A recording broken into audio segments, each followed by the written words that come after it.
Tonight on the Insight Bulletin. Kenya's humanitarian response under pressure as families in informal settlements face floods, fires, and displacement. Fiscal pressures mounting. Businesses struggle and households tighten their belts amidst rising costs of living. How digital misinformation is reshaping public opinion and challenging truth in Kenya. And Nairobi's shrinking green spaces face an urgent crisis. The Insight Bulletin Live. Hello and welcome to the Insight Bulletin. I am your host, Joanne Gumbi, and we are live with you for the next 25 minutes as we unravel the humanitarian, economic, digital, and environmental issues that are shaping Kenya today. Wherever you are watching from, at home or around the world, thank you for joining us and for being part of these important conversations. Interact with us on our social media handles, Facebook at TNN Prime, X at TNN Prime, and the hashtag Insight Bulletin. We begin with Nairobi's growing humanitarian crisis as floods, fires, disease outbreaks, and displacement events become more frequent. Thousands of families are being left vulnerable, often with little more than what they can carry. Aid agencies say the scale and speed of emergencies are rising faster than the city's ability to respond. Our correspondent Helga Mukasa takes a closer look at the reality on the ground and what the Red Cross describes as an urgent call for preparedness. The Red Cross is often one of the first responders at disaster scenes. Their teams evacuate families, set up temporary shelters, conduct first aid, and provide essential supplies. But with Nairobi's rising population, unsafe housing, and unpredictable patterns, the scales of emergencies continue to grow, making every response more complex. As we were not able to get a sit-down interview with an official, research shows that when a fire breaks out in settlements like Mkuru or Mathare, the Red Cross dispatches rescue teams, emergency medical officers, and volunteers within minutes. Hawa watu wanalipo hiyo pesa ya nyumba zao zimeporomoka, zimepelekwa na maji. Serikali inafaa kuangalia venye inawajengea nyumba, alafu inawapea kitu mzuri na mavazi, mattress, vitu kama hizo. For floods, boats and evacuation units are deployed to move residents to higher grounds. But the terrains, narrow paths, congested housing, and poor access roads make emergency response a race against time. Helga Mukasa for the Insight Bulletin, Nairobi. We are joined now by Mr. Innocent Simiyu, a humanitarian expert who will help us understand this matter better. Many thanks for joining us. Tell us, from a humanitarian perspective, what are the most common crises affecting Nairobi today, and why do they keep on recurring? First and foremost, Nairobi is about 60% of Nairobi's population reside on informal settlements. This includes slums. And some of these crises that affect them may include fire, floods, may also include collapsing buildings, may also include disease outbreaks like cholera, and climatic change. Of course, climate change brings flood and all that. So. And why do emergencies in Nairobi, especially floods and fires, seem to overwhelm communities so quickly? Okay. In terms of floods and fires, to begin with floods, usually floods overwhelms these communities because one, majority of these communities live in informal settlements. So these areas may include towards riverbanks, where they are prone to bursting when there is heavy downfall. Another thing is lack of proper planning from the county government to heavy storm, because we need to build sufficient drainage to enable, when we have heavy downpour in cases like El Nino or severe climate change. What gaps exist in Nairobi's emergency response system that make it difficult to protect vulnerable families?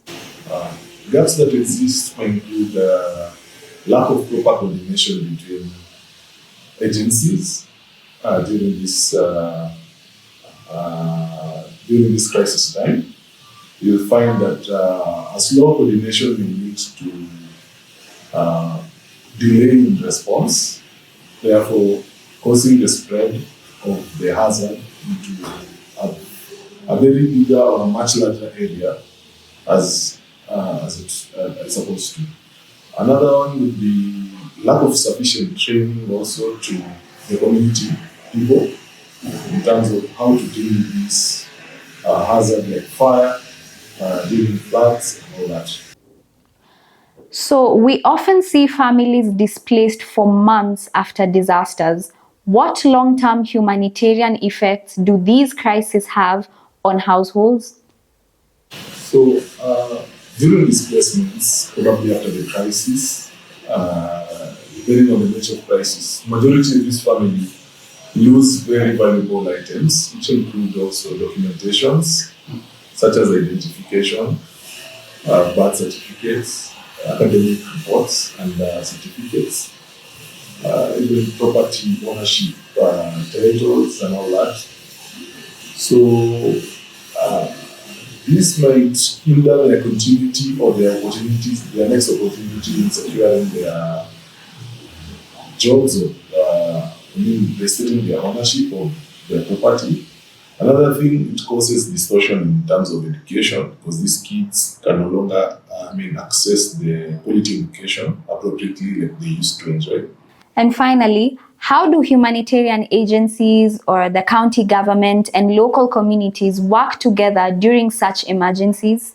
So this multi-agency coordination is very vital, and we have the humanitarian aspect, which provides aid such as medical, emergency supplies, like the blankets, food, some small tents maybe for shelter. We have the county government, which assists in evacuating these people into safe zones. They provide public health services to these people. And then we have our local community people. These are the first response during the disaster. So they tend to, they're the ones who come first to try to stop the crisis, or maybe they give the first assistance during these times. And I think basically they need more training into how they handle or how they mitigate or maybe prevent such from occurring, as well as they have to be trained on how to combat such crises. Thank you so much, Innocent, for your time. Our next story focuses on Kenya's business landscape, where rising taxes and inflation are placing heavy pressures on small and medium enterprises. From car dealerships to retail stores, owners say these fiscal challenges are forcing them to adapt fast or risk falling behind. Oliver Mushemi reports from Nairobi's automotive sector to explore how businesses are coping with these financial strains. Whitestone Traders, a Nairobi-based automotive business specializing in car sales and engineering, has been navigating the ups and downs of Kenya's economic climate for several years. Rising import duties, fluctuating taxes, and inflation have all affected the cost of stocking vehicles, making it harder to keep prices competitive while still meeting customer expectations. Recent data from the Kenya National Bureau of Statistics show inflation has consistently remained above 6%, while import duties on vehicles have increased, impacting both sellers and buyers. Well, employees are mainly brokers, so now it's become very difficult to sell cars, to build trust with customers, because you can tell a customer you're bringing this type of vehicle for this amount of money, then it ends up being more. So it really affects the employees in terms of trust. So sometimes you have to get the car to the ground and give them the final price, because taxes can go up and down. According to William, adapting these pressures has become a daily necessity. From negotiating with clients to focus on fast-selling vehicles, small businesses are constantly revisiting these strategies to stay profitable. Sometimes you can import a vehicle expecting a certain amount of taxes, but once it gets to the country, the taxes go up. So having predictable taxes on vehicles is a game changer for us. At least your cost is what you're going to spend. No sudden changes. Digital marketing has become a critical tool to many SMEs, allowing them to reach customers more efficiently and adapt to changing demands. However, unpredictable fiscal policies often make planning more difficult, leaving owners with uncertainty about the future. Employees and customers are feeling the impact of rising costs. Brokers are increasingly relied upon to maintain client relationships. Business often have to manage the expectations very carefully. While some clients adjust to the price changes, others delay prices, slowing down sales and creating uncertainty. Many SMEs across Nairobi report similar struggles. From retail stores to service providers, fiscal pressures are forcing businesses to reconsider their operations, prioritizing efficiency, flexibility and strategic marketing. Sasa ekonomi ya Kenya sio mzuri sana. Wakati wa ile serikali nyingine ya huru, ekonomi ilikuwa mzuri.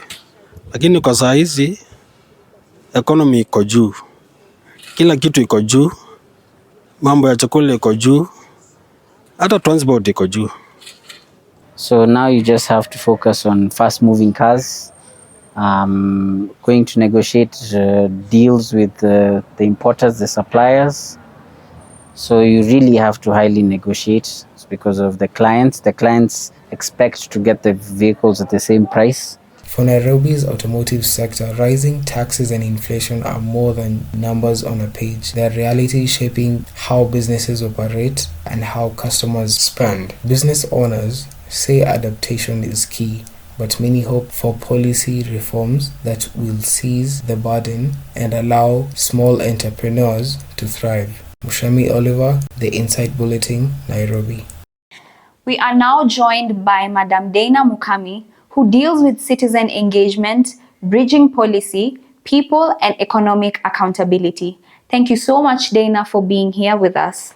As we begin, how does the national debt directly cause higher costs of living and higher taxes for everyday people?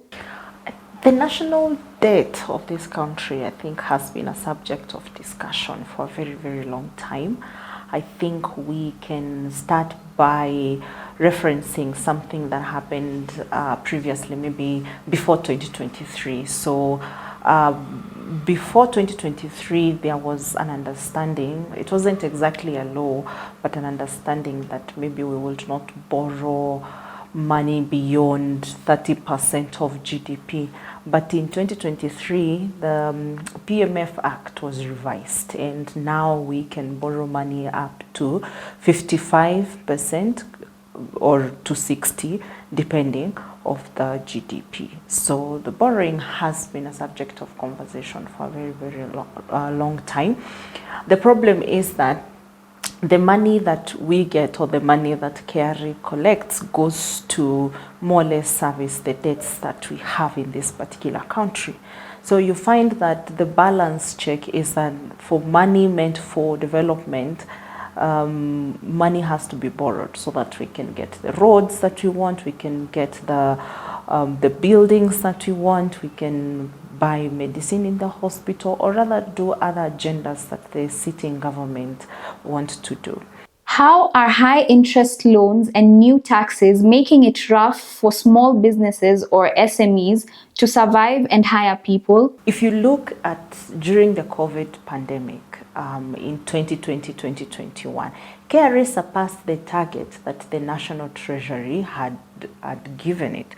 Now, business was down, most of the people were working from home, the service industry was down, so there wasn't really much of what you can say the business was, if I would say. So how then did KRA surpass the target that was set? At the time, I think there was a review of the policies. So in terms of the taxes that were supposed to be paid, there was a review of the policies of how the businesses were supposed to operate at the time, all in the interest of protecting people and ensuring that the pandemic is actually managed. So if KRA managed to surpass the target at that particular time, currently we don't have any pandemic that we are facing. So why is it difficult to manage? Why is it difficult to manage it as KRA did in 2020 as a country? So beyond job creation, how is the current fiscal pressure limiting investment in youth skills, training, and technological innovation? I think a subsistent sort of an allowance or salary is good for young people. But we find that in every single year, young people are graduating from their schoolwork, from degrees, from masters. Every single year, thousands and thousands of young people are coming to the market that there are no jobs to. In fact, people are getting laid off. So it is a huge problem. Then again, how do we manage such kind of a problem? Again, there are no policies around such kind of things. But if there are something to do, like maybe industries that we have built, because it looks like we are more or less importing everything, bringing every single thing into this country as opposed to processing things in this particular country, and that's where the jobs are actually no longer there, so that becomes a problem. And what is the one major change that Kenya needs to make besides raising taxes to create stable jobs and ensure a fair economy in the long run? I will look at it from different perspectives. One of those perspectives is bringing back industrialization in Kenya. Like I mentioned earlier, most of the things that you're supposed to process or within our industries in Kenya, we are now importing or rather bringing those things in Kenya. So I think the growth of industries is very, very important. Now, bringing industries in Kenya, it means bringing investors in Kenya. So what are some of the things that we are giving, or what are our selling point that we are giving to these investors? Are we giving them the tax holidays that our neighbors in Rwanda and Ethiopia are giving them so that they can, to woo them to come and invest in this particular country? I think it is important that we are able to court them so that they build these industries, we create jobs, and then we stabilize our nation and our work environment, and then we are able to pay taxes. Thank you so much, Dinah, for your insights.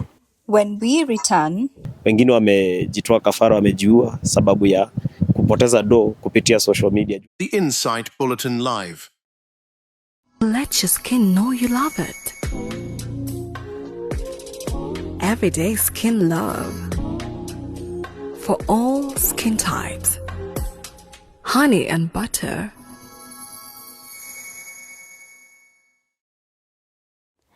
Moving on, in Kenya's fast-moving digital world, misinformation is spreading faster than ever. Fake news, manipulated stories, and misleading social media posts are challenging the public's trust in both the media and government institutions.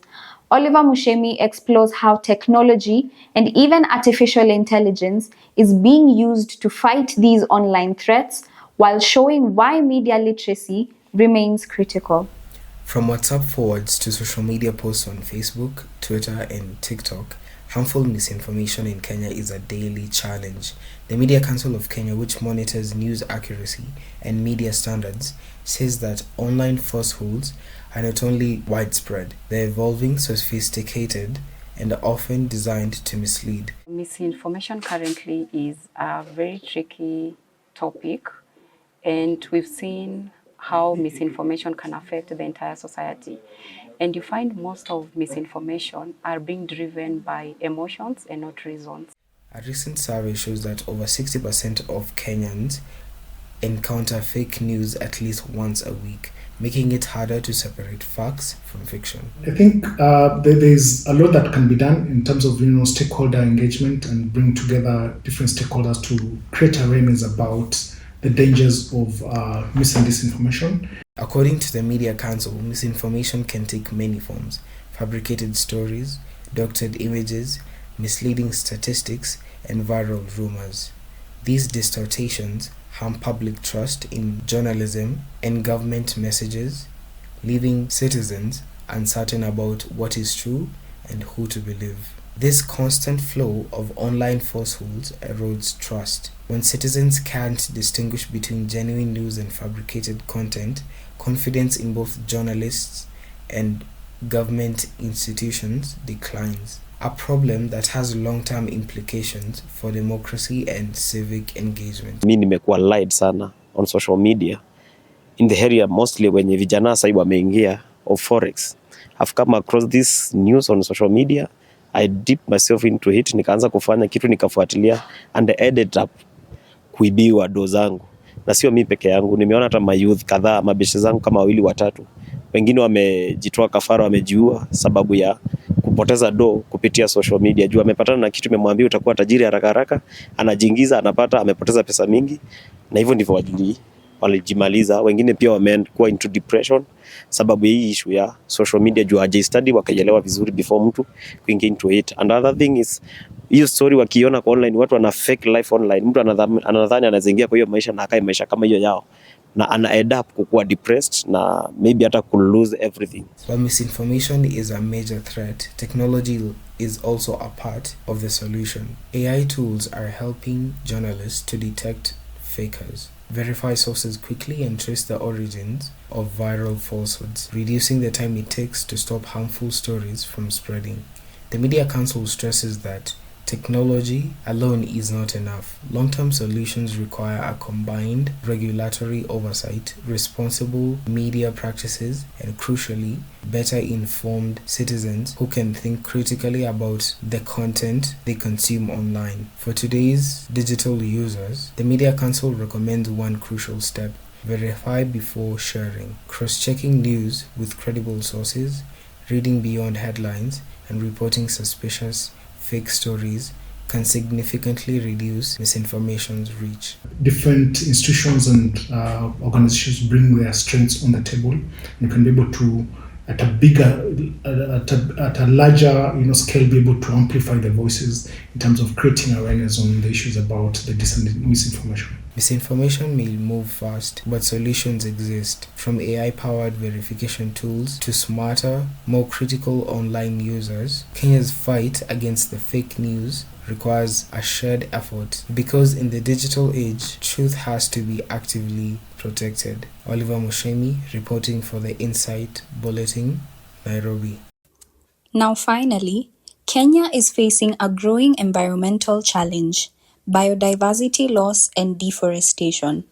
Forest cover has dwindled over the years, threatening ecosystems, water resources, and livelihoods. Our correspondent Ashley Asachi reports on the causes, consequences, and community efforts to conserve the country's natural heritage. Kenya's forest cover is now estimated at just 8.3%, a sharp decline from previous decades. Indigenous trees, once abundant, are increasingly replaced by cleared land for agriculture, charcoal production, and construction. Experts warn that this loss threatens biodiversity, water sources, and even climate stability. Deforestation is driven primarily by economic needs. Communities depend on indigenous trees for charcoal, farming, and building materials. At the same time, environmental pressures such as changing rainfall patterns, desertification, and land degradation threaten the survival of remaining forests. I spoke to Mr. Stephen Mudhoka, an environmentalist, and this is what he had to say. We have climate change, and that is brought by rainfall. We don't have enough water. And two, we have a problem with settlements area, where people now don't have a place to settle. They clear forest, they go and settle on the forest. That is another problem. Secondly, we have construction material. There are people who destroy trees to get timber, to get wood to construct their houses. That is another problem. We have issue of business communities and business fraternity that see trees as a business. Community-based conservation groups are stepping in to fill the gap. Eco clubs in schools are raising awareness among young people, while public initiatives like eco marathons encourage citizens to participate in tree planting and environmental education. These efforts aim to instill a culture of conservation across the country. If we can have this as a topic and subject of discussion in our syllabus, from the young age, we need to put this straight to people's mind that we need to conserve and preserve the environment through through planted trees, and it is something that we hope our people, so that as well we can live in a better environment and we preserve our land and make it better like we found it. Reforestation initiatives combined with organic agriculture practices help communities restore degraded land while supporting livelihoods. Experts note that every tree planted contributes to stabilizing water sources, reducing soil erosion, and preserving indigenous species. Ukikata miti inakuanga na shida sababu kiangazi inazidi, so kuna uwezekano wa kuwa na janga la environment. Kwa hivyo kukata miti, kama unataka kukata mti, hata kama umezeeka mti, hata kama unataka kuni, jaribu kuhakikisha umepanda miti miwili ama miti mitatu mahali umekata hiyo. Government efforts to preserve forests include policies for sustainable land use, provision of seedlings, and support for conservation programs. Yet, activists say more resources are needed to ensure long-term sustainability and communication participation. We have people who have sought alternative source of money or employment through cutting trees and harvesting of trees through charcoals, timber, things of that sort, and that is a problem. So that is something that we need to revisit as well. We need to mitigate measures that need to protect our natural forest, because I believe if we will not work on this, we will lose our trees, and that will bring other effects that will affect everybody. Conservationists warn that the clock is ticking. Without urgent action to reduce deforestation and restore biodiversity, Kenya risks losing vital ecosystems, impacting food security, water availability, and resilience to climate change. Kenya's forests and biodiversity are under pressure, but community initiatives, government programs, and individual action offer hope. Protecting these resources will require consistent effort because the survival of both nature and people are closely linked. Reporting for the Insight Bulletin from Nairobi, I'm Ashley Asachi. With us is Mr. Albert Mboti, an agricultural officer who will be telling us what to do to keep our environment safe. Thank you so much, Mr. Albert, for joining us. Now, from an agricultural perspective, how is biodiversity loss affecting Nairobi and its surrounding farming areas? Biodiversity loss is affecting the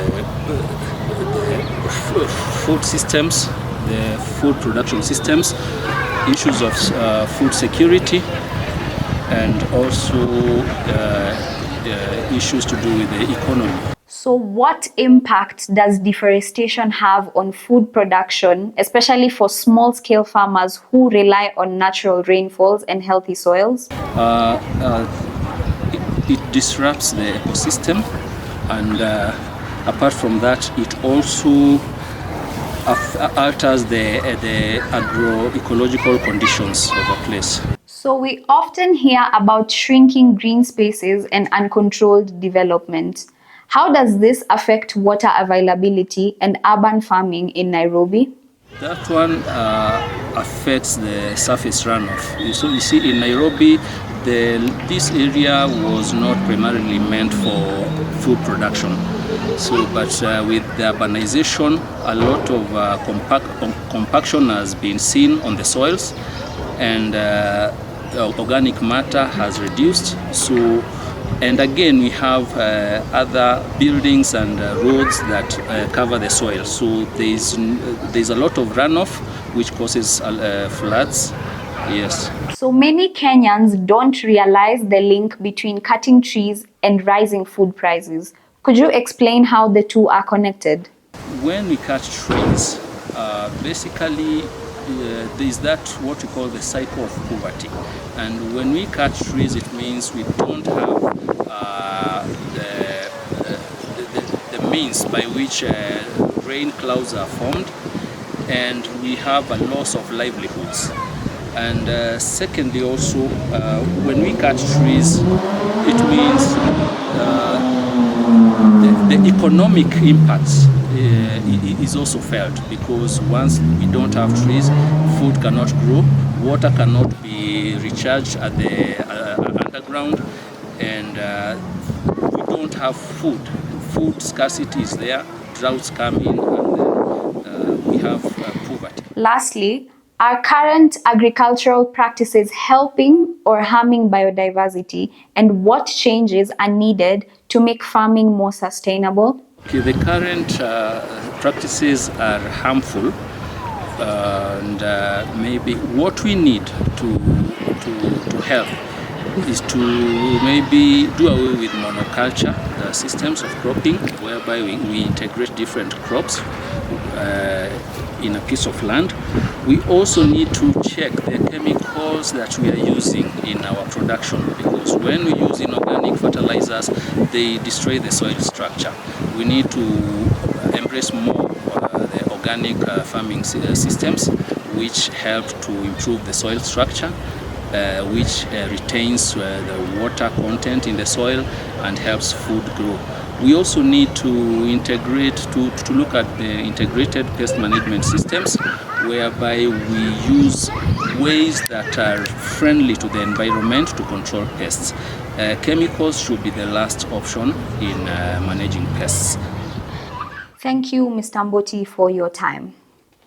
And with that, we have come to the end of this week's edition of the Insight Bulletin.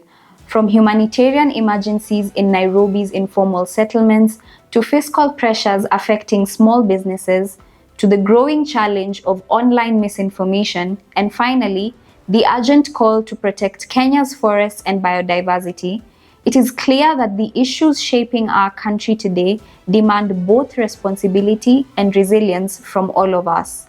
Our reporters, experts, and communities continue to highlight not just the problems, but the solutions that Kenyans are building every day, whether through innovation, policy, or grassroots action. As always, we remain committed to bringing you stories that go deeper, ask harder questions, and push conversations forward. As usual, interact with us on our social media handles on Facebook at TNN Prime, X at TNN Prime, and the hashtag Insight Bulletin. My name is Joan Gumbi. See you next time.